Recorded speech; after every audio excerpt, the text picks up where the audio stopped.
into this new but very important role for her. So, as the governor mentioned, we did a number of things over the weekend. I spoke to you on Friday about the various aspects of what was already discovered about some of the data challenges, some of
the girl.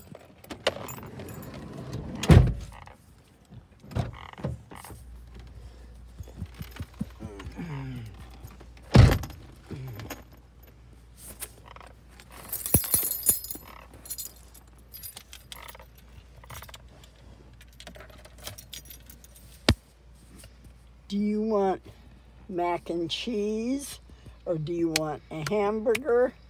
What do you want? Adam, hey, what do you want? Chicken? Chicken legs?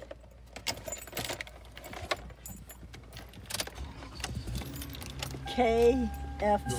All in a urgent but thoughtful way so we can make No. sure we support that commitment to data and science to continue to guide our way. Specifically, I talked to you about 250 to 300,000 backlog cases in the CalReady system. We were able to process all of these cases over the weekend, as well as do all of the normal weekend work to ensure that we ended the weekend with really very few records in our CalReady system. So we have eliminated that CalReady backlog. I told you we would work hard over the weekend to get that done, and we have. So what happens next? These cases that have been processed with CalReady are now available for the locals to be processed. What do I mean exactly? When we're done processing the case through the CalReady system, we send it back to the counties to allow the counties to take a positive test and attach all of the relevant information, race, age, whether somebody was a worker in a healthcare environment. So we have that important demographic information, race and ethnicity information, some of the information about where individuals work, so that we can be smarter and wiser about our interventions at the state level. And so as those cases are processed by the locals, they will come back to the state over the next handful of days and become part of our final case count. I just want to take a moment to thank the local health officers and echo what the governor said. We heard from them, we understood some of the challenges with the data, and they immediately, as they often do, went into problem-solving mode together, discussing what some of the challenges were and how to quickly resolve them so that we can continue to have up-to-date data.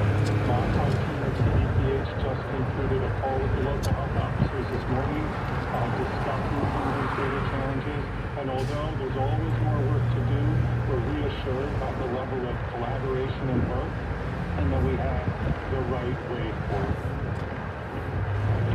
Thank you.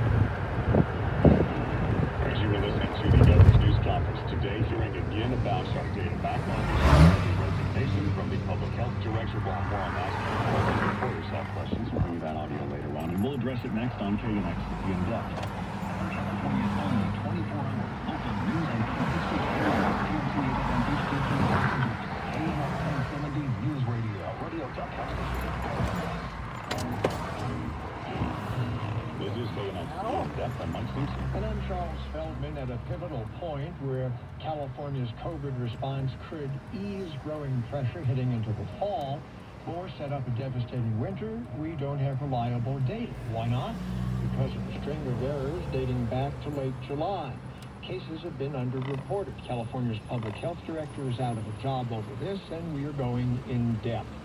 A church in Newberry Park in Ventura County has defied orders banning indoor religious events. It's a court order, but there was a packed service yesterday. We'll talk with the pastor there. The president's executive orders meant to extend the booster unemployment benefits and continue a moratorium on evictions might not actually do either of those things. There's a lot of confusion, so break it down for you. The reopening of schools debates and whether kids were practically immune to the virus has outraged. In July, nearly 100,000 American children tested positive. There will also check the extent of football players since the season is now on the brink. We begin with California's Missed Target Dave. Joining us now is State Senator Dr. Richard Penn, who's a Democrat in Sacramento chairs the Senate Health Committee, and is a pediatrician. Dr. Penn, for joining us. So, at a time when the country is getting so much wrong about this pandemic, how can we screw up something as basic as data on the news? That's an easy thing to do. Well, actually, unfortunately, it's not easy. It's actually hard. Take a little bit for granted, but you're right. It's certainly very concerning when the state database is found to be inaccurate and we're not collecting an accurate case number that undermines confidence in the public health department. But I also point out that this is actually a fairly, recent event. It's not that all the numbers we're collecting in the state have been wrong. It's a problem with the system that developed in the last couple of weeks. However, over the last several weeks, we've been seeing the good news snippets here and there, saying, oh, we're trending downward, and I think we're doing well. So is it a wait and see if some of those comments starts to change? And then this is, like we said in the setup, this is how you're supposed to set ourselves up for once a reopening. When, if you can't get that right, then how do we know? You're right, and that's certainly very concerning. I would point out, though, that the state database is focused on the number of cases. We also are looking at things like hospitalizations, death rates, which are actually lagging indicators, but they're independently counted. So what we do is we can also look at those other things to give us an idea as to which direction we're going. But you're right, we should be getting accurate case counts. We have a system, the CalReady system was not designed for this kind of volume. You have to think that we actually got our testing up to over 100,000 tests a day. That's great, but that's 100,000 results every day for a system that probably was designed to just have a few thousand results every day. But a lot of other countries and places, some of them fairly big, have also systems. However they do it, probably different than we do, but they have some methodology for compiling the same data that we do, and they don't seem to have the problems.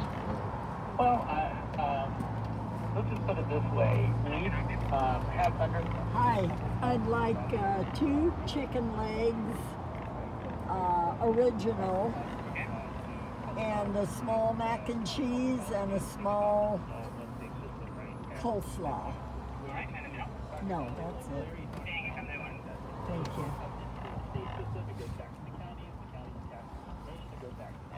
The data goes back and forth to ensure that it's accurate and that we have appropriate information attached. But in the process of doing that, of course, there's certain complexities.